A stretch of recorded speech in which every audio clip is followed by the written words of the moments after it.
All right, we found Bears wide receiver Tyler Scott here on Radio Row. What's going on, man? Hey, man, I'm taking advantage of the offseason. Here in Super Bowl week, first time, obviously. So, it's a good time. It's my first time kind of in this media section. And it seems pretty live, pretty wild. So, having a good time. Look at you. You got the J's riding? I do. I'm trying to step out a little bit. Got the J's on, Ralph Lauren. So, good. Trying to step out a little bit, For sure. So that's 91, championship number 1 on the way to 6 for the GOAT. We don't need to go. We don't go super in detail. I'm not even going to ask you if you're a LeBron guy. I think we won't even go there. If you were to assess, have Tyler Scott put the grade on Tyler Scott's rookie year, what would you say when you're thinking back on it now? Yeah. So if I had to assess, I'd probably give myself probably a C+, B-. A lot of great things, that I can take from, and a lot of things that, I didn't like that I can learn from.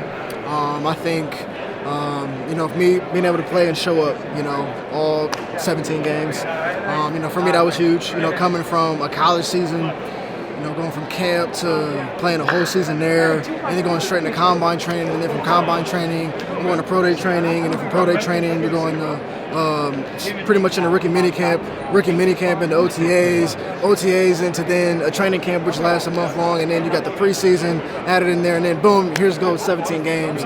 You're not your plan, and so it's a lot of running. Me, a speed guy that's going to run a lot. So I think I ran the most yards, at least on the team.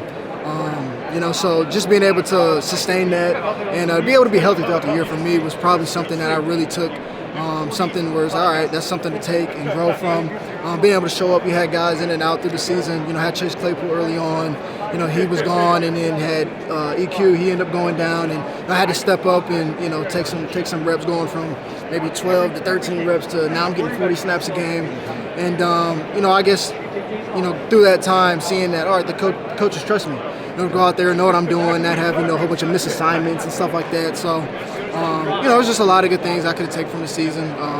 At the end of the day, like I said, it's fun just playing football, and like I said, I'm excited to see what comes. You seem really good at putting things in perspective sometimes, and I don't mean to bring up a couple tough moments, but I'm just curious, like the opportunity you had at the end of that Lions game, and then I'm forgetting off the top of my head which game it was when you had this shot in the end zone too. I look at those, I look at those, plays a couple different ways. I mean, one is you got open. I think the route running is obviously there. You've proven you can do that at the NFL level. And then it's just like kind of finishing those plays, which were not easy plays to make. But obviously when you get into the NFL world, it's like that's what they pay you to do, right?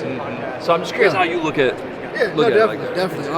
Like I said, I don't think, you have those moments as a player. You're like, man, I got to make that play. And one thing I learned early on, especially coming into the league, and even through college, is that you have to give yourself grace.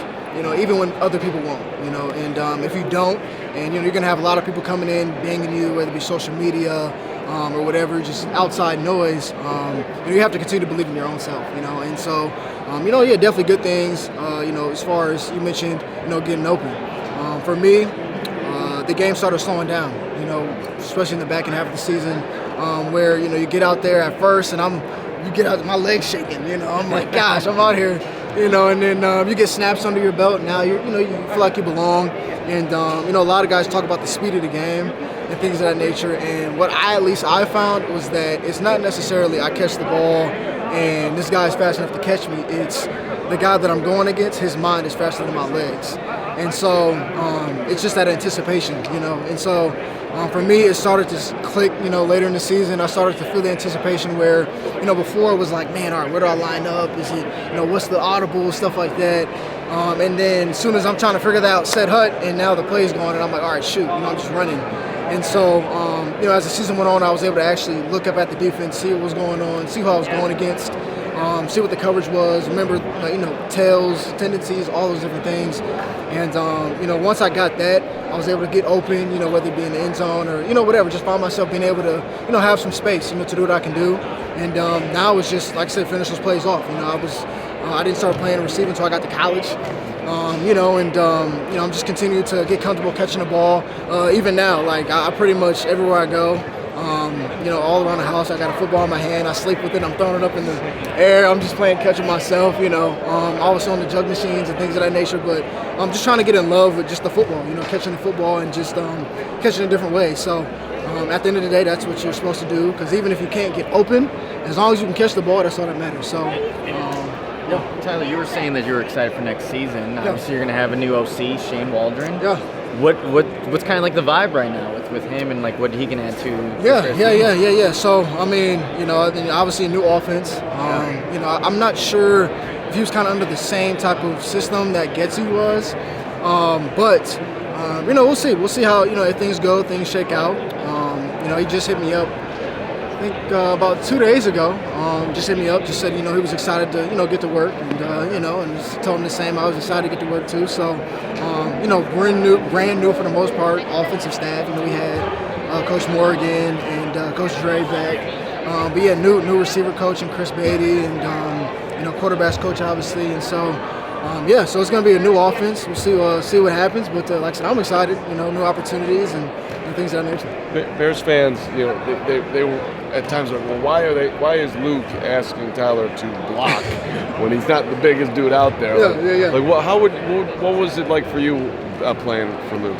Yeah, I did have those moments where it's like, man, I got to go and block Cam Jordan off the edge, or I'm helping chip, Myles Garrett, or I'm over here blocking Aidan Hutchinson on a seal or whatever, but no, at the end of the day, I'm not sure what the conversations are upstairs, but all I know is that I was the man for the job.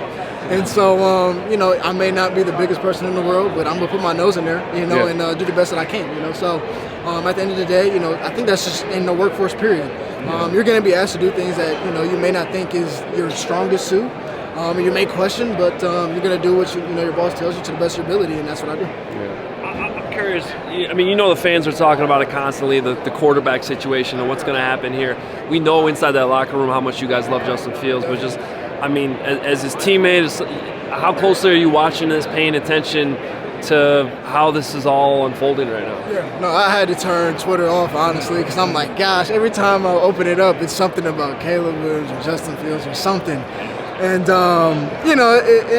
obviously you're passionate about the game, especially fans, and, that's what you do. I feel like that's just part of the game. That's part of why people love football, And so, it's definitely an interesting situation. Like I said, I'm glad I'm not the one to make those decisions. Ryan Poles has got a tough job there for what they want to do. But, all the players obviously support Justin. And, we had his back, from the beginning of the season when, he had people coming at him. And I think that's a tough situation for Justin, too, to be able to try to be that face, lead the team, and then you got media or fans or whatever constantly heckling at him. And it's like, dude, he's trying to go out there and win for the Chicago Bears. And at the end of the day, if he plays for the Chicago Bears, support the Chicago Bears, no matter who's behind center. And, I love Justin coming in.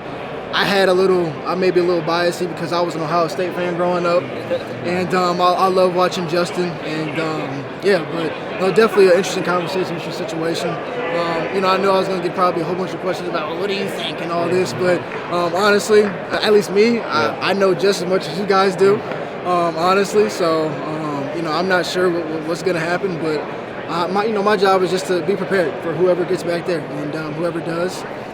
I'm just going to be the best player that I can be. It's obvious I don't need to do this, but like the most likable dude going. So, Bears fans, this is an easy one to root for right here. I appreciate it.